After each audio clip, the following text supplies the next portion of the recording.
Airports are filled with goodbyes, reunions, and thousands of untold stories. David was just one face in the crowd that day. A tired businessman in his 40s, buttoned shirt wrinkled, tie slightly loosened, dragging a suitcase through JFK's Terminal 4.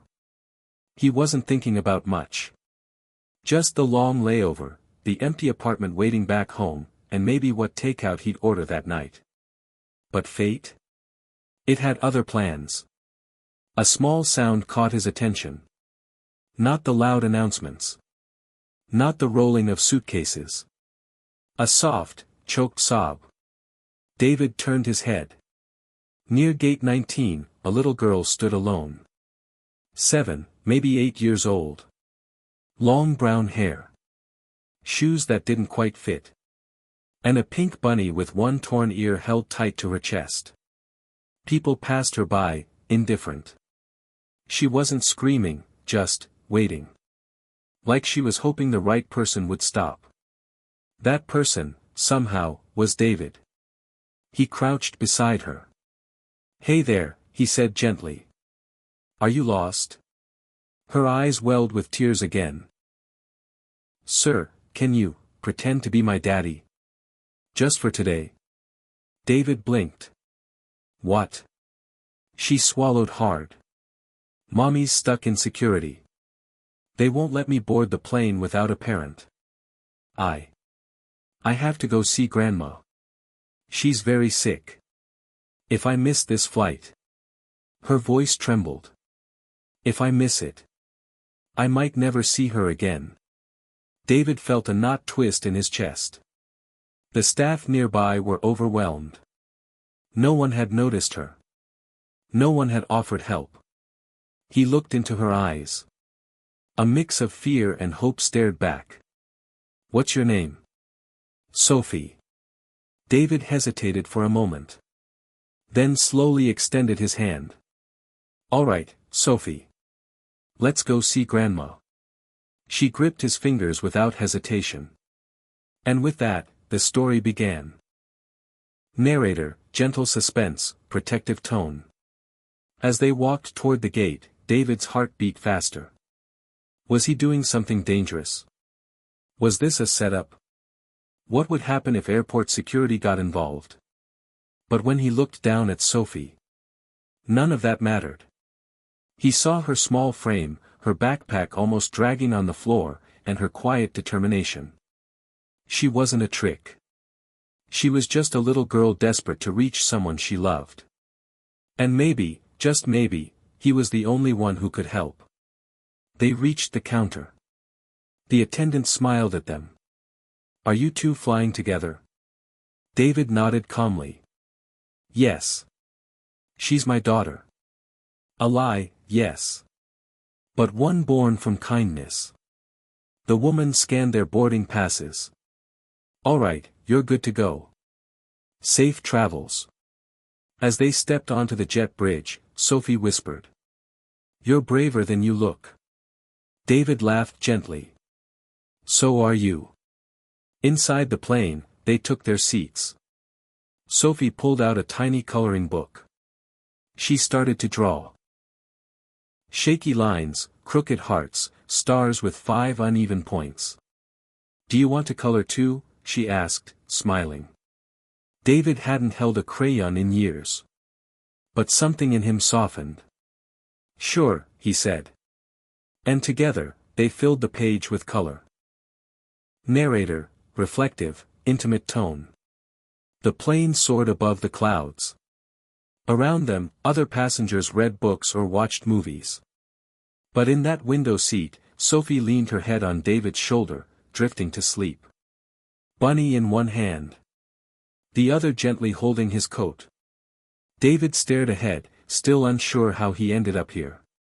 But the quiet felt peaceful. Not like silence. More like presence. A flight attendant approached, offering snacks. "Can I take one for Grandma?" Sophie asked, suddenly awake. The attendant smiled. "Of course, sweetheart." They placed a cookie in a napkin and set it aside. David glanced out the window. The sky looked endless. Do you miss someone too? Sophie asked suddenly. David nodded slowly. Yes. My daughter. Her name was Maya. What happened? She got sick, and passed away when she was 9. Sophie looked down. I'm sorry. It's okay, David replied, his voice rough. She was amazing. And, she would have liked you. Sophie reached over and held his hand again. Maybe I was meant to find you. David smiled through his tears. Maybe I was meant to find you too. They watched the clouds float by. And in that moment, the pretending stopped. Narrator, gentle sadness, gratitude. As the wheels touched the ground, Sophie squeezed David's hand tighter. Will you come with me to meet Grandma? David hesitated. Your mom will be there. I think. Please, she said softly. Okay. In the arrivals hall, they were barely there for a minute before a woman ran through the crowd, her face streaked with panic. Sophie. Sophie ran into her arms. Mommy. David stood back, watching the reunion. The woman looked up, locking eyes with him. You helped her. David nodded. She found me at the terminal. I just couldn't walk away. The mother stepped forward, hugged him tight. Thank you. You didn't have to, but you did. Sophie smiled through her tears. I told you, Mommy. He was nice. He was like a real daddy.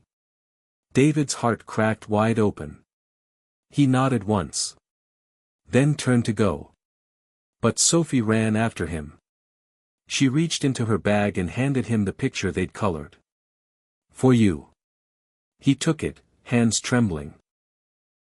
And walked out into the evening light. Narrator, deep, warm, inspiring. A week later, there was a knock at David's door. Confused, he opened it, and there stood Sophie. Her mother beside her. And a bouquet of yellow flowers in her hands. We found you, her mom said gently. Sophie insisted. Sophie handed him an envelope. Inside was a drawing. 3 stick figures. A small girl. A tall man. A woman in a hospital bed. Above them, it read in crayon. Thank you for being my daddy for one day.